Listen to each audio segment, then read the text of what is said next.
All right, next up is another really talented team who might be the favorite to win the Big Ten right now. That is the Penn State Nittany Lions. James Franklin had his best year yet as Penn State's head coach in year 11 with the Nittany Lions. They went 13-3, made it all the way to the college football playoff semifinals before losing to Notre Dame in a heartbreaking game.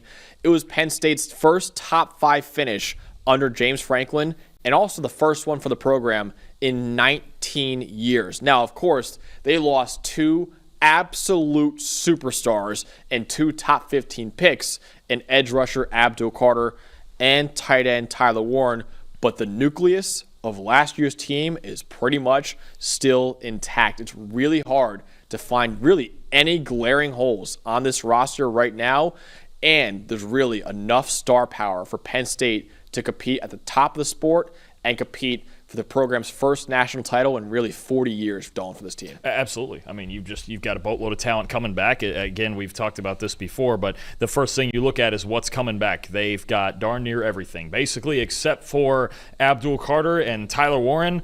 This is basically the same team as now. Those are your 2 best football players, and they both went in the top 15 in the draft. Obviously, I think they're actually going to have a harder time replacing Warren, considering everything he did for him, and he was the center of that offense. But got a whole new receiving core in there. We're gonna work on that, right? Obviously, you've got guys like Kyron Hudson and Trevor Pena. I know your favorite player, but I think that's really what you're looking at is a team with basically that was in the Final Four last year, and you just don't have Abdul Carter and Tyler Warren. Yeah. And if everything else gets better around, the rest, the players, everybody that was around those 2 guys last year, you've got a team, especially if the receiving core is solid or better than it's been, then you have a national title contender. Mm-hmm.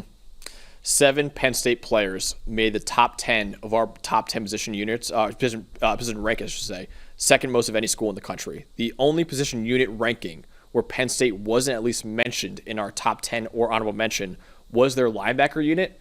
And that would have been a top 15 unit if we extended it by more than one school. So continuity from a Final Four team is really the biggest strength of this team last year.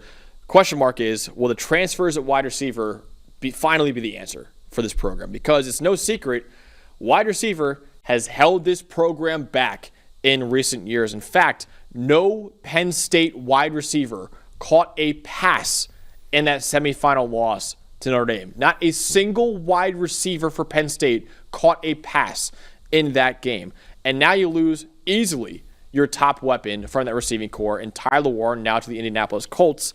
It could be an even bigger problem if the 3 transfers that Penn State brought in at wide receiver don't hit. But Dalton, like I said before, I'm really high on all 3 of those guys. Devontae Ross coming in from Troy, Trevor Pena from Syracuse, Kyron Hudson from USC. They did a great job of addressing receiver in the portal. But the question is, can those 3 transfers hit? Because if they can't, that passing game, which struggled at times last year, could struggle even more without Tyler Warren. And you know me, I think Andy Kotelnicki's arguably the best offensive play caller in the country. And he even at Kansas, he always got a receiving corps to punch above their weight class, right? Now, what I do like about those 3 guys you just mentioned is they are all very, very different, yes, right? Kyron Hudson's a big-bodied contested catch guy. Devontae Ross is the speed threat that you want, like they had in Wallace and Evans last year. But and then Trevor Pena is the crafty slot receiver that I think Aller should be looking for in a lot of those 3rd and 5, 3rd and 6 type situations, right? So, and we'll see what they have at tight end too. You've got Khalil Dinkins, who's obviously a veteran. You got Luke Reynolds, who they're really excited about behind the scenes as far as his receiving ability. So they brought in a top 5 tight end coming out of high school in 3 straight years. It's one of the schools. I know Iowa's considered tight end U, but Penn State's not far behind them. They're going to have talent there at tight end. And again, I think the X factor of Kotelnicki as a play caller and understanding how to optimize his talent. Before last year, wasn't a whole lot of people that heard of Tyler Warren. Yeah. Right? He was kind of a role player. He was one of the tight ends in the room. And then, Kotelnicki gets on campus and he's like, that guy's a freak. Yeah. Who's to say he won't do that this year with somebody in a different way? I think that's the part of the creativity of this offense that can really help you. On top of the fact that we haven't mentioned it yet, the best running back duo in the country. Yes. You can run the ball really well to set all that good up. Offensive line, yeah. And Andy's a master of play action, too. You have a great running back unit, a good offensive line, which should be an improved receiving core, at least a wide receiver, and Dalton, a top 5 quarterback in America and the best one in the Big Ten, in Drew Aller. Absolutely. I think, look, Drew Aller gets a lot of heat. And, yeah, I get it. He deserved it. He didn't play well against Notre Dame. But also that Notre Dame team that they played in the college football playoff semifinal, that was the worst possible matchup for that. That's like the one team in the country that Penn State did not want to play. You were there. Didn't have a wide receiver catch a single pass, right? But either way, let's get in on Drew Aller. Drew Aller's got an absolute rifle. He's built like an NFL quarterback. Throws it down the middle of the field especially really well. I want to throw you some numbers here on seam routes. Last year, led the nation in completions, yards, and touchdowns, and he had a 94.8 passing grade. He and Andy Kotelnicki like to attack down the middle of the field, especially when defenses when they have those seams exposed with those single high defenses, because you have to come up and stop the run with 8 in a box. If you don't do that, then you're going to get run all over. So Aller has an idea of how to attack the seams of a defense down the middle. He also, for as big an arm as he has, is elite with his ball security. Even last year when he was getting more aggressive, only a 2.1% turnover-worthy play rate, top 20 mark in the country. Over the last 2 years, he has the third lowest turnover-worthy play rate in the country. Drew Aller, for as much as people rip him, and his footwork sometimes isn't great, and the accuracy outside the numbers isn't always great, Drew Aller gives you an incredibly high floor for success. Now, again, not great when throwing at or outside the numbers. His passing grade drops by more than 20 points, and throwing through man coverage is an issue, right? So when you're talking about those two things, again, needs a little bit of help. Hopefully this set of wide receivers can separate better than the last ones.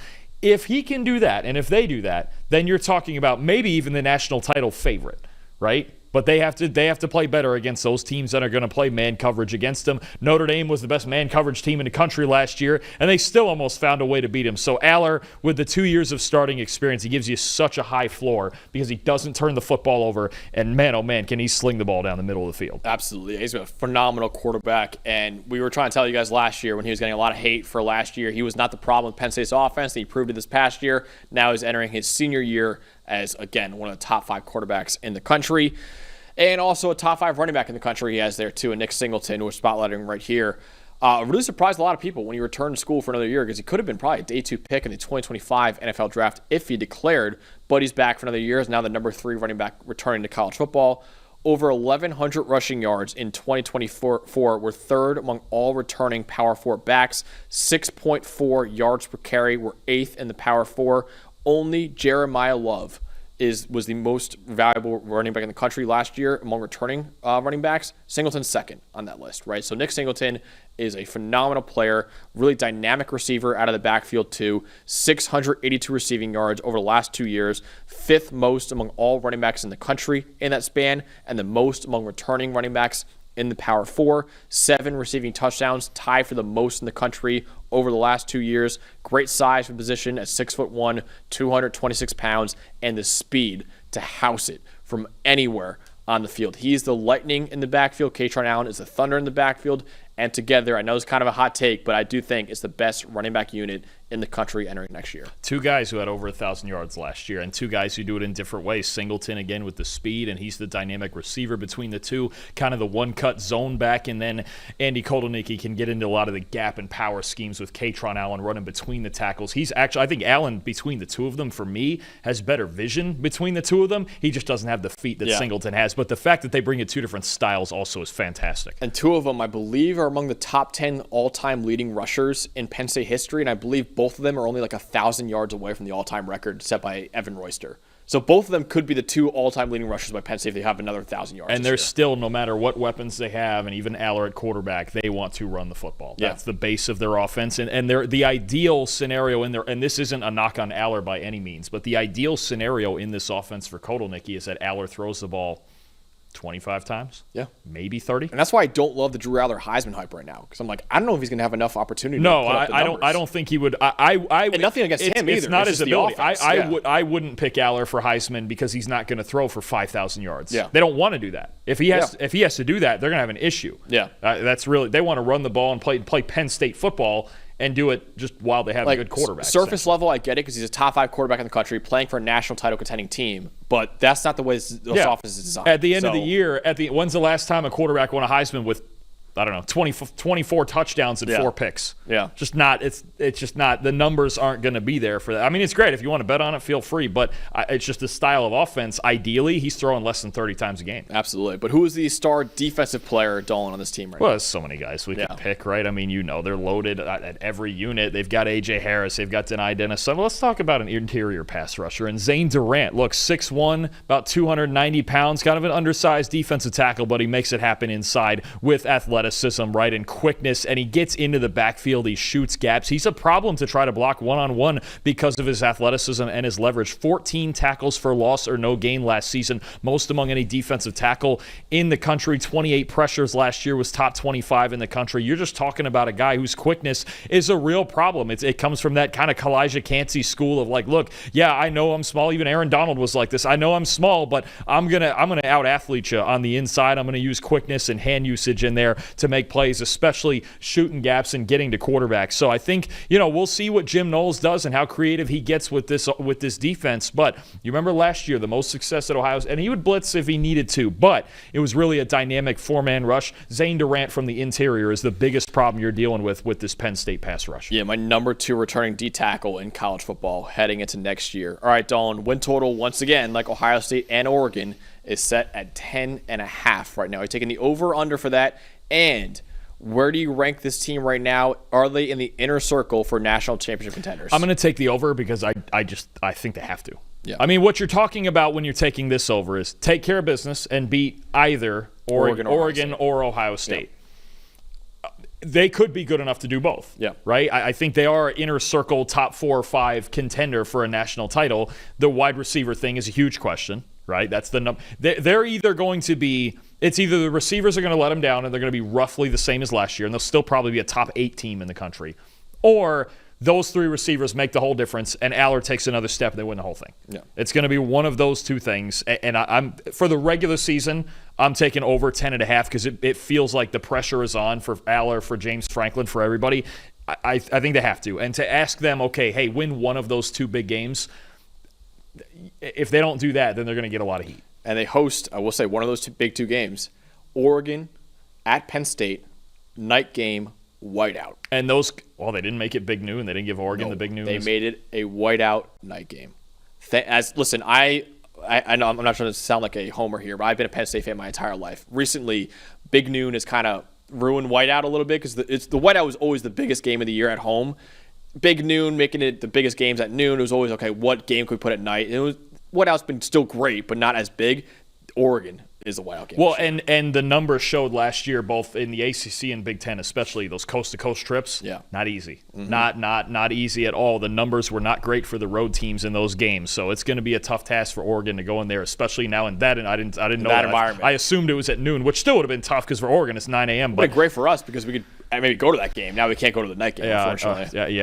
I mean, it would have been rowdy for sure. But no, I've got to take the over here on Penn State. It just feels like this is the year. Yeah. I know last year felt like the year they got to the Final Four and they didn't even win. Keep in mind too, they didn't even win the Big Ten last year. No. Oregon won the Big Ten, so I think a lot of people have Penn State as the favorite.